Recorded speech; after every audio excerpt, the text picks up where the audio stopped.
Hunter Sallis is our draft profile for today, and he is an intriguing player. He is a guy who spent 4 years in school. He was a high profile recruit. He went to Gonzaga. Didn't really work out for him at Spokane.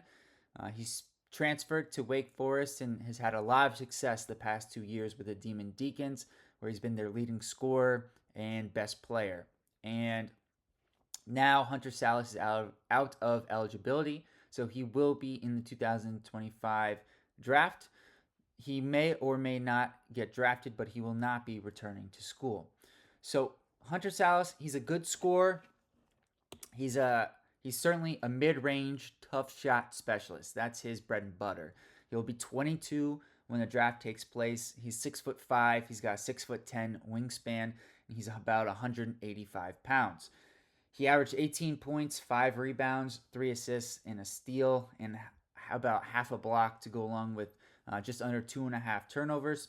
His percentages went down this past season from his junior year: 46% from the field, 28% from three, and 80% from the free throw line. It was actually a slight tick up.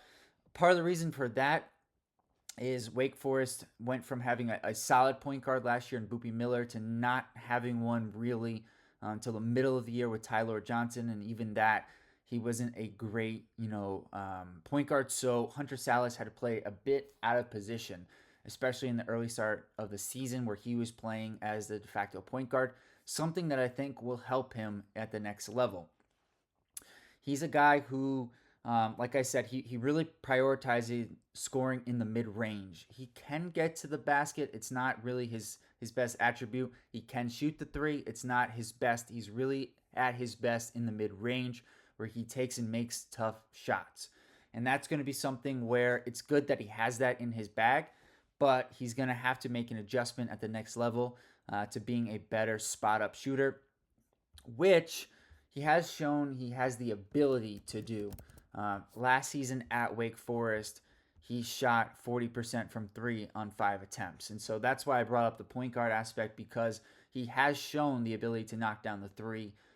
It's not necessarily, like I said, his bread and butter, but it's going to have to be at the next level because he's going to play off the ball until he can really prove that he can be an on the ball player. And it's going to be probably a couple of years until he'll get that opportunity. I think he's an average athlete. I think he's an okay playmaker, just above a 1-to-1 assist to turnover ratio. Him as a playmaker is not necessarily where he's at his best. He's a scorer. That's who Hunter Sallis is, and he's a good scorer. Um, Defensively, I think he's a solid defender. He is good positionally. He can get a steal per game, which is solid. He's not necessarily a disruptive defender, but he understands, the team concept, rotations, and where he needs to be defensively. So I think he's a good team defender and an okay one-on-one defender. He is a guy who I think is going to have to improve his 3 point shooting capacity at the next level for him to get meaningful playing time.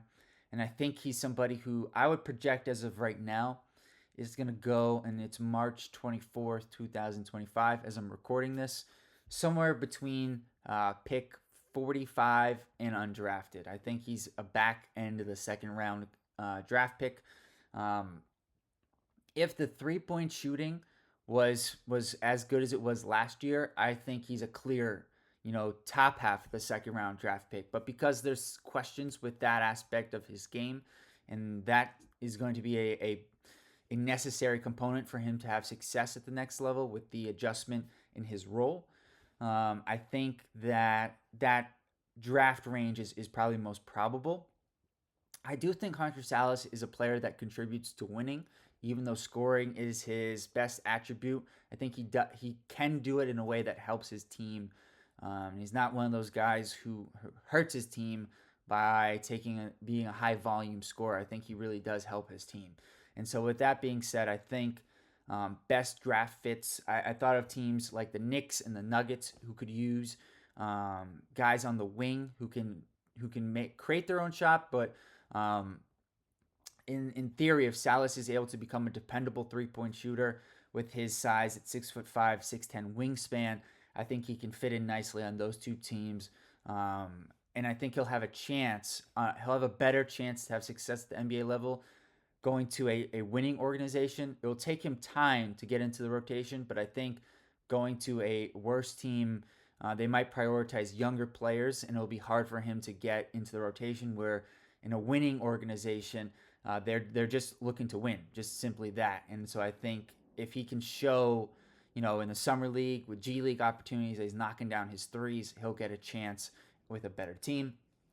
In terms of player comps, I really couldn't think of a great one for Hunter Sallis. I went with Trey Alexander. That's a low percentile comp. I would put it in like the 20 to 30%. The only real comp there, they're similar size. Alexander's 6'4". He's got a decent wingspan. And they both, were best from in college, the mid-range area. Alexander, I see, is more of like a scoring point guard, whereas Sallis is a shooting guard. But otherwise, similar size, similar in terms of how they like to score the ball. But I'm curious, what do you guys think of Hunter Sallis? Will he be drafted? Do you want your team to take him? And who do you want to see me profile? Please subscribe to the channel, like this video, drop a comment below, and share it with a friend. I'll see you guys next time. Peace.